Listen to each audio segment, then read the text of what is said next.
எல்லோருக்கும் வணக்கம். இது ஏன் நான் மைக்கை ஆட்டுறேன்னா, இந்த வீடியோவும் வைரல் ஆகி மதகஜராஜா எப்படி ஹிட் ஆக்குனீங்களோ அதே மாதிரி ரெட் ஃப்ளவர் படமும் இந்த உலகம் முழுக்க இந்த விழாவோட வீடியோ போய் சேர்ந்து ரெட் ஃப்ளவர் படம் பார்க்கணுன்னு நான் வேண்டிக்கிறேன். அதனால தான் இந்த செய்கை செஞ்சேன். முதல்ல உங்கள் எல்லோருக்கும் பி வாசு சாராக தெரியும், லெஜெண்டரி ஃபிலிம் மேக்கர். எனக்கு பி வாசு அங்கிள்.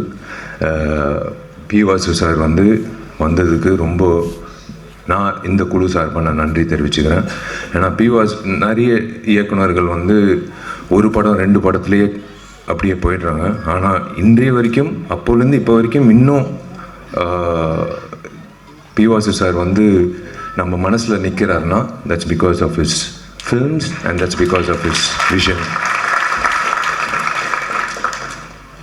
அதே மாதிரி எனக்கு பிடிச்ச நிறைய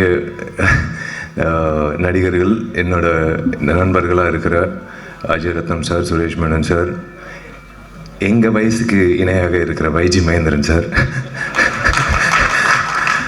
ஜான் விஜய் டார்லிங் எல்லோரும். அதே மாதிரி டாக்டர் சுராஜ் சார். நிறைய பேருக்கு பட்டம் கொடுக்குறாங்க டாக்டரு, இவருக்கு முதல்ல கொடுக்கணும். ஏன்னா டாக்டர்கிட்ட நம்ம போகிறது சிகிச்சைக்காக. அப்பா சந்தோஷமாக வெளில வந்தோம், நம்ம சரியாக இருக்கணும். ஏன் டாக்டர் சுராஜ்னு சொல்கிறேன்னா, நிறைய பேர் அவரோட காட்சிகள் நிறைய ஐபிஎஸ் ஐஏஎஸ் ஆஃபீஸர்ஸ் எனக்கு சொல்லியிருக்காங்க. அவங்களுக்கு 10:30 தான் அவங்களுக்கு டைமே கிடைக்கும். நிறைய எக்ஸ் ஜட்ஜஸ்ஸு, சர்ஜன்ஸு, டாக்டர்ஸு எல்லோரும் பார்க்குறது ஆதித்யா சேனல், சிரிப்பொலி சேனல். அதில் இவர் இயக்குன என்னோட படமும் உட்பட இவர் இயக்குன பல படங்களில் வடிவேலண்ண காமெடி, சுராஜ் சாரோட சென்ஸ் ஆஃப் ஹியூமர் அவங்களுக்கு மெடிசனா. அவங்களுக்கு அன்றைக்கி இருக்கிற ஸ்ட்ரெஸ் எல்லாமே இறக்குறது அவரோட திரைப்படங்களில் வர நகைச்சுவை காட்சிகள். ஸோ அந்த வகையில் அதனால தான் டாக்டர் சுராஜ் சார்ன்னு சொன்னால் ரொம்ப சந்தோஷம் சார்.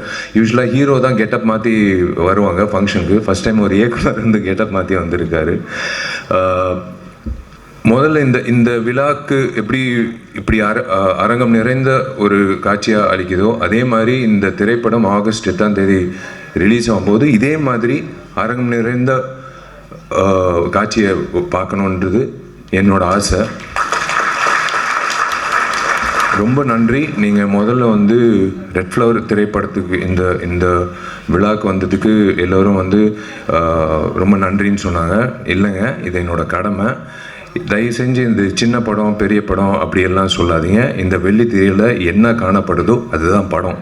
அது சின்ன ஹீரோவாக இருந்தாலும் பெரிய ஹீரோ இருந்தாலும் புதுமுக இயக்குனராக இருந்தாலும் பெரிய இயக்குனராக இருந்தாலும் எதுவாக இருந்தாலும் திரைப்படம். ஸோ அந்த வகையில் என்னோட கடமையாக என் நண்பன் போராளி விக்னேஷ் அவர்களுக்காக நான் எல்லாத்தையும் ஒதுக்கி வச்சு,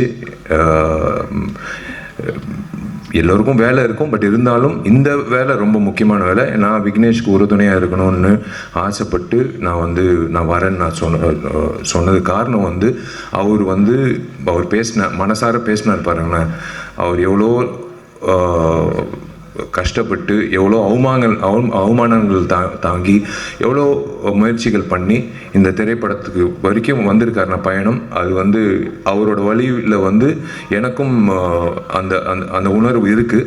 ஸோ அந்த வகையில் விக்னேஷ் அவர்களுக்கு இந்த திரைப்படம் ரெட் ஃப்ளவர் மிகப்பெரிய திருப்பு முனையாக இன்னொரு இன்னிங்ஸ் தொடக்கத்துக்காக விக்னேஷ்க்கு அமையணும் நான் வாழ்த்துறேன். விக்னேஷ்க்கு புதுமுக இயக்குனர் ஆண்ட்ரூ பாண்டியன் இந்த காட்சிகள் பார்த்தோம், ட்ரெய்லர் பார்த்தோம், மோஷன் போஸ்டர் பார்த்தோம், சாங்ஸ் பார்த்தோம். திரு ஆண்ட்ரூ பாண்டியன் அவர்களுக்கு என்னோட வாழ்த்துக்கள். பொதுவாக 2025 என்ன நடக்குது, நடைமுறை செயலில் என்ன நடக்குதுன்னு பண்ணுறதுக்கே பல இயக்குநர்கள் திண்டாடுறாங்க. ஆனால் இவர் 2047 என்ன நடக்க போகுதுன்னு ஒரு மிகப்பெரிய ரிஸ்க் எடுத்து ஒரு கதை பண்ணியிருக்காரு. அது in fact every one was speaking about his vision. I wish Andrew Pandian all the very best for this film. Welcome to the industry. And இந்த விழா நாயகன் சந்தோஷ் ராம், இசையமைப்பாளர், வாழ்த்துக்கள். உங்கள் பாடல்கள் பார்த்தோம், ரொம்ப பக்கபலமாக இருந்திருக்கீங்க. Cinematographer and of course every one including the heroine and the entire cast and crew. I wish all of you all the very best. Vignesh, ஒரே ஒரு விஷயம் நான் சொல்கிறேன். எல்லாரும் கதாநாயகர்கள் வந்து எதிர்பார்க்குறது வந்து ஒரு நல்ல ஒரு அமைப்பு வேணும். நம்ம என்னதான் வந்து நம்ம திறமைசாலி அப்படின்னு சொல்லும்போது நம்மளுக்கு ஒரு பொக்கிஷம் மாதிரி, ஒரு வைரம் மாதிரி ஒருத்தர் வேணும். யாருன்னா தயாரிப்பாளர். உங்களுக்கு வந்து ஒரு பொக்கிஷமாக மாணிக்கம் என்ற பேர்ல அவரே வந்து ஒரு பொக்கிஷமாக மாணிக்கம் என்ற ஒரு பேர் வந்து உங்களுக்கு, அதான் கடவுளாக உங்களுக்கு வந்து ஒரு வைரம் கொடுத்துருக்காரு. அதுதான் திரு மாணிக்கம் அவர்கள்.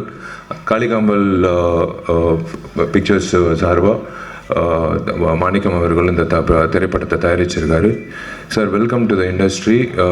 மாணிக்கம் சார், நீங்கள் இந்த வந்து நான் சொன்னாங்க, இந்த படம் வந்து எனக்கு லாபம் வேணாம், எனக்கு வந்து இந்த படம் ஒரு லவ் ஃபார் த ஆர்ட்ன்றதுக்காக நான் பண்ணியிருக்கேன். அப்படி இல்லை, நீங்கள் மறுபடி இந்த படம் வெற்றி அடையும். இந்த படம் முடிஞ்சதுக்கப்புறம் நீங்கள் நிறைய விக்னேஷ் சொன்ன மாதிரி நிறைய இயக்குநர்கள் நிறைய திரைப்படங்கள் பண்ணணும்.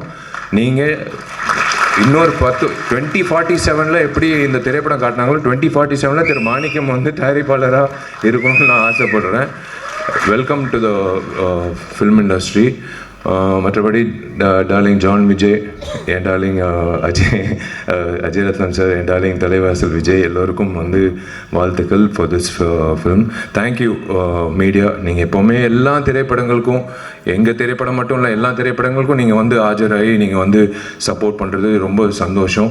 எனக்கு பிடிச்ச 2 அரசியல்வாதிகள், ஒன்று பகத்சிங், ரெண்டாவது இடம் பெற்றவர் நேதாஜி சுபாஷ் சந்திர போஸ். அவருக்கு வந்து ட்ரிபியூட் பண்ணி நீங்கள் தொடங்கினது வந்து ரொம்ப நன்றி. அது இன்னும் நீங்கள் ஞாபகம் வச்சுருக்கீங்கன்றது ரொம்ப சந்தோஷம். அண்ட் அஃப்கோர்ஸ் சொன்ன மாதிரி 3 நாட்கள் ரொம்ப முக்கியம். கண்டிப்பாக வந்து இந்த படம் வெற்றியாட நம்புகிறேன். நிறைய பேர் வந்து வாட்ச் பார்த்துட்டே இருந்தாங்க. கவலைப்படாதீங்க. இந்த குழுவுக்கு மட்டும் இல்லை, எல்லா திரைப்படங்களும் தயாரிப்பாளர் சங்கம் சார்பாக கதிரேசன் சார் எல்லாரும் வந்திருக்காங்க. நான் ஒரு விண்ணப்பம் நடிகர் சங்கம் சார்பாக, இன்னும் 3 மாத காலகட்டத்தில் நாங்கள் வந்து கவலைப்படாதீங்க, டைம் கன்ஸ்டன்ட் இருக்காது. நாங்கள் கட்ட போகிற அந்த ஆடிட்டோரியம் நாங்கள் திறப்புக்கு அப்புறம் உங்களுக்கு எந்த பிரச்சனையும் இல்லாமல், சின்ன திரைப்படம் வந்து இப்போ எந்த திரைப்படமாக இருந்தாலும் உங்களுக்கு பயன்படும். நீங்கள் அந்த டைம் வாட்சே பார்க்க தேவையில்லை. அந்தளவுக்கு உங்களுக்கு ஒரு மிகப்பெரிய ஒரு பூனா அமையும், ஒரு மிகப்பெரிய ஒரு விஷயமாக அமையும். தயாரிப்பாளர் சங்கம் இருக்கிறதுனால நான் வந்து நடிகர் சங்கம் சார்ந்த உறுப்பினர்கள் இருக்காங்க. கதிரேசன் சாரும் இருக்கார், ஆஃபீஸ் பேர். அவர் சார்பாக நான் ஒரு விண்ணப்பம் உங்கள் எல்லோருக்கும் நான் வைக்கிறேன். பத்திரிகையாளர்கள் plus YouTubers and every one and exhibitors association சார்பாக அவங்களுக்கும் நான் விண்ணப்பம் வைக்கிறேன். இன்க்ளூடிங் கமலா தியேட்டர் உரிமையாளருக்கும் மற்ற உரிமையாளர்களும், இனிமேல் வரக்கூடிய திரைப்படங்கள் ரிலீஸ் ஆகும்போது வெள்ளிக்கிழமை தயவு செஞ்சு ஒரு 3 நாளைக்கு மட்டும் 12 காட்சிகளுக்கு மட்டும் யாராவது வந்து ரிவ்யூ எடுக்கிறதுக்கு வராங்கன்னா, மைக்கு நீட்டிக்கிட்டு வராங்கன்னா, தயவுசெய்து தப்பாக நினைக்க வேணாம். நீங்கள் தப்பாக நினச்சாலும் I'm sorry, I have to, என் ஆதங்கத்துக்கு நான் தீக்கணும். நீங்கள் டிக்கெட் வாங்கிட்டு உள்ளே வந்துட்டு படம் பார்த்துட்டு நீங்கள் அந்த மைக்கை நீங்கள் நீட்டிட்டு உங்கள் கருத்தை நீங்கள் சொல்லிவிடுங்க. ஆனால் தயவு செஞ்சு அவங்கள வந்து ஒரு 3 days மட்டும் வெளியில், தப்பாக நினைக்க வேணாம், உள்ளார ப்ரெமிசஸ் இல்லாமல் வெளியில் அவங்கவுங்க வண்டி வாகனத்தில் ஏறி வெளியில் போகும்போது நீங்கள் அவங்கள வந்து போய் நீங்கள் வெளியில் கேட்டுக்கோங்க. அவங்களோட ரிவ்யூ கேட்க வேணான்னு நான் சொல்ல, வெளியில் கேளுங்க. ஆனால் தயவு செஞ்சு ஒரு 3 நாட்களுக்கு மட்டும் அந்த 12 காட்சிகள் மட்டும் எக்ஸிபிட்டர்ஸ் அசோசியேஷன் நான் ஒரு வேண்டுகோளாக விண்ணப்பமாக வைக்கிறேன். உள்ளே மட்டும் கொஞ்சம் ரிக்வெஸ்ட் பண்ணி உள்ளே வந்து எடுக்க வேணான்னு சொல்லுங்கள், வெளியில் எடுத்துக்கோங்க. விமர்சனங்கள் கண்டிப்பாக யார் முதல்ல விமர்சனம் போடுறதுன்னு ஒரு போட்டி இருக்கும், அது தப்பே கிடையாது எல்லாரும். ஆனால் நீங்கள் உள்ளே வந்து ஒரு டிக்கெட் வாங்கி நீங்கள் அந்த படத்தை பார்த்துட்டு அதுக்கப்புறம் உங்கள் கருத்து சொல்லிவிட்டு அப்புறம் மக்களோட கருத்து நீங்கள் சொன்னீங்கன்னா சூப்பராக இருக்கும். அந்த வகையில் ஒரு நல்லாயிருக்கும். எந்த படத்துக்காக இருந்தாலும் அது நல்லாயிருக்கும். ப்ளீஸ் தயவு செஞ்சு கண்டிப்பாக ரிவ்யூ வேணும். அந்த ப்ரீதிங் ஸ்பேஸ்ன்றது ரொம்ப முக்கியம். ஒரு 12 காட்சிகள் விட்டுருங்களேன். அந்த அதுதான் ஒரு திரைப்படத்துக்கு ஒரு இவ்வளோ உழைச்சிருக்காங்க. அது கண்டிப்பாக வந்து அது ஒரு நீங்கள் கொடுக்குற சப்போர்ட் தான் அந்த வகையில். ஸோ தேங்க்யூ வெரி மச் நீங்கள் எல்லோரும் வந்ததுக்கு. And wish you all the very best எல்லோருக்கும். இந்த ரெட் ஃப்ளவர் திரைப்படம் வெள்ளித்திரையில் மிக சிறப்பாக வந்து வெற்றிகரமாக கொண்டாடப்படணும். அதே வகையில் தயாரிப்பாளர் சங்கத்துக்கு இன்னொரு விண்ணப்பம் என்னென்னா, கதிரேசன் சார், ஒரு விழிப்புணர்வாக நீங்கள் வந்து ஒரு குழு அமைச்சு வரக்கூடிய புதுமுக தயாரிப்பாளர்களுக்கு இந்த ஓடிடி சேட்டலைட்டோ இல்லை ரிலீஸ் ஆகும்போது அவங்களுக்கு ஒரு சப்போர்ட்டோ, எப்படி ரிலீஸ் பண்ணணும், எந்த தேதியில் ரிலீஸ் நம்ம பண்ணியிருக்கோம். ஆக்சுவலாக ரெகுலேஷன் கமிட்டி மாதிரி பண்ணியிருக்கோம். ஒரே நாள் 10 திரைப்படம் ரிலீஸ் ஆகுது. அது எத்தனை காட்சிகள் வருதுன்னு சில தயாரிப்பாளருக்கு தெரியல. எனக்கு 100 தியேட்டர் வருதுன்னு சந்தோஷமாக அலுவலகத்தில் உட்காடுறாங்க. ஆனால் 100 தியேட்டரில் 400 காட்சி வருதான்னு தெரியாது. 100 காட்சி தான் வருது. அது காலை காட்சி 9:30 மணினா எங்கள் வீட்டில் எங்கள் அம்மா அப்பாவே போக மாட்டாங்க என் படம் ரிலீஸ் ஆகும்போது. ஸோ அந்த மாதிரி கரெக்டாக அமைச்சு கொடுத்தா தயாரிப்பாளர்களுக்கு ஒரு மிகப்பெரிய ஒரு சக்தியாக இருக்கும். நீங்கள் எல்லோரும் ஒரு பக்கபலமாக எல்லா திரைப்படத்துக்கும் இந்த திரைப்படம் வெள்ளிக்கிழமை இத்தனை திரையரங்கத்தில் இத்தனை காட்சிகளில் ரிலீஸ் ஆகுது, கவலைப்படாதீங்க அப்படின்னு சொல்லும்போது அவங்களுக்கு ஒரு சந்தோஷமாக இருக்கும். அண்ட் ப்ளஸ் அஃப்கோர்ஸ் எல்லாரும் அந்த ஓடிடி பிளாட்ஃபார்ம் அப்படின்னு வரும்போது நீங்கள் சப்போர்ட் பண்ணிங்கன்னா நல்லாயிருக்கும். நீங்கள் பட்டு புடவை கட்டும் போதே எனக்கு தெரியும் நீங்கள் புடவைக்காக தான் இது கேட்குறீங்கன்னு. அதுக்கு தான் கேட்குறாங்க, வேற ஒன்றும் இல்லை. என் தேதி எப்போன்னு இல்லை, அவங்களுக்கு நான் இப்போ கவிதா என்னோட க்ளோஸ் ஃப்ரெண்டு, அவங்களுக்கு புடவை எப்போ வரும்னு போய் சேரும். அங்கிட்டு தேவராஜ் அண்ணன் அவங்க வீட்டுக்கு எப்போ போய் சேரும். இங்கிட்டு ஒருத்தர் இருக்கார் மீனாட்சி சுந்தரம், அவருக்கு எப்போ போய் எல்லாருக்கும் எஸ் கண்டிப்பாக நான் அதாங்க 9 வருஷம் நான் எப்படியோ நான் தாக்கு பிடிச்சிட்டேன். இன்னும் 2 மாதத்தில் இருக்கும். ஆகஸ்ட் 29 என் பிறந்தநாள் அன்னைக்கு கண்டிப்பாக ஒரு நல்ல ஒரு செய்தி இருக்குது கண்டிப்பாக.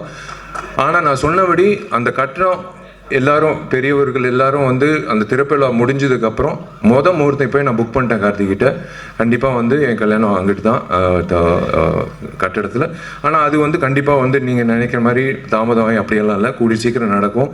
அதுக்கு தான் ஓடுறேன், இப்போது கட்டிடத்துக்கு தான் ஓடுறேன். இது முடிச்சோடனே எல்லாரும் நினைக்கிறாங்க இவன் எதுக்கு டெய்லி காலங்காத்தால கட்டடத்தை பார்க்குறான், கொத்தனார்லேருந்து எல்லாரும் ஆர்கிடெக்ட் வரைக்கும். இவன் கல்யாணத்துக்காக தான் அவசரப்படுத்துகிறான் இல்லைன்னா.